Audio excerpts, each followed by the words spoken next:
Um, hello, Saidi àbí Akórèdé àbí kí ló ń jẹ́? Àbí ìràwọ̀ òṣùpá ló ń pè é àbí whatever dem tó ń pè ẹ́. Mi ì fẹ́ mọ gbogbo àwọn ayé tó lè kojú bọ̀. Nǹkan ju nǹkan lọ. Ògo tó ń gbà kiri, gbogbo àwọn ọ̀dẹ̀ tó ń kó kiri tó ń gba ògo wọn, ó yàtọ̀ síra wọn. Kò sí bó ṣe fẹ́ ṣe é, gbogbo aburú tó ti ṣe ó lè rí gbà. Ó máa ṣẹ̀sín tó máa fi jáde láyé.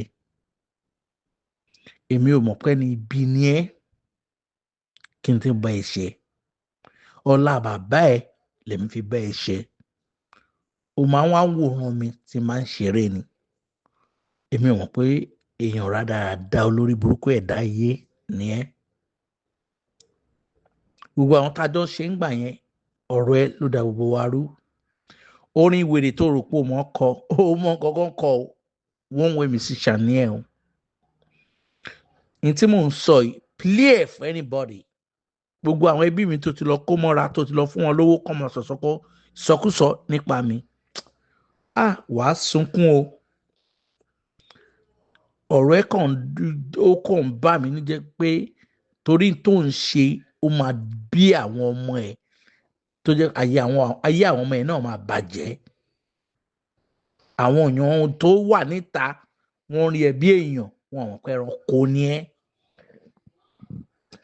Gbogbo babaláwo ẹ̀ tó máa ń lọ àtàwọn àfáà ẹ̀ tètè sọ fún un pé lágbájá báyìí ó pè ẹ́, ó sọ̀rọ̀ báyìí fún ẹ. Òkú ọ̀run á wá bí ẹ́ léèrè. Á dì pẹ̀lú ẹ bó ṣe yẹ kéèyàn máa ṣe ayé. Ẹranko ẹ̀dá ni ẹ́. Èèyàn burúkú téèyàn gbọ́dọ̀ máa jí rí. Irú ẹ̀dá tó jẹ́ nìyẹn. Ọlọ́run á san ẹ́ ní ẹ̀san àti gbogbo nǹkan tó ti ṣe nípa èmi bó ṣe ṣe. Àwọn ọmọ tó tara ẹ̀ jáde ò ní jẹ́ èèyàn. Ìwọ fúnra ẹ̀ o kò parun ló máa jẹ́ tí at the end of the day fún gbogbo nǹkan tó ń ṣe. Mo ṣẹ̀tún rí àwọn nǹkan míì tó orí burúkú ẹ̀ tó ṣe nísìn. Ṣé tipátipá ló ń fi máa ń wá òkìkí ni? Ṣé tipátipá ló ń fi máa ń sọ pé èèyàn fẹ́ jẹ́ èèyàn ni? Ìwọ tó dẹ̀ mọ nǹkan tí mo ṣe fún ẹ. Wàá gbádùn ara ẹ tó. Ọlọ́run á bí ẹ ní èrè. Wàá sunkún gbẹ̀yìn ayé ẹ ni. Send message sí mi padà o torí mo mọ̀ kó máa send message sí mi padà. Kó dẹ̀ send ẹ̀ sáwọn journalist tó bá ẹ ṣe àwọn wèrè tẹ́jọ́ ń kóra yín kiri kó mọ̀. Kò sọ pé lágbájá ló sọ. Face mi kí mi àti ẹ face ara wa. Gbogbo àwọn tó ń rán yẹn wọn ò tó ṣẹ́ jẹ́. Gbogbo ìwà ọ̀dẹ̀ tó ń ṣe pẹ̀lú Pasuma yẹn pẹ̀lú every other artist yẹn gbàgbé ẹ̀. Gbogbo wọn ti mọ̀ pé èèyàn burúkú ni ẹ́. Gbogbo orin òṣì orí burúkú ẹ̀ tó ń kọ kiri wàá gbádùn ara ẹ̀ tó. Òkú ọ̀run kò ní jáwọ́ lẹ́yìn ọ̀run ẹ̀.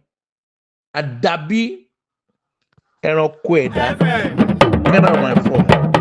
Owutu FM. Ètò tó gbójú owó. Ní gbogbo Nàìjíríà. Ní gbogbo Nàìjíríà. Owutu FM. Ètò tó gbójú owó. Owutu ni ẹ máa gbọ́. Owutu ni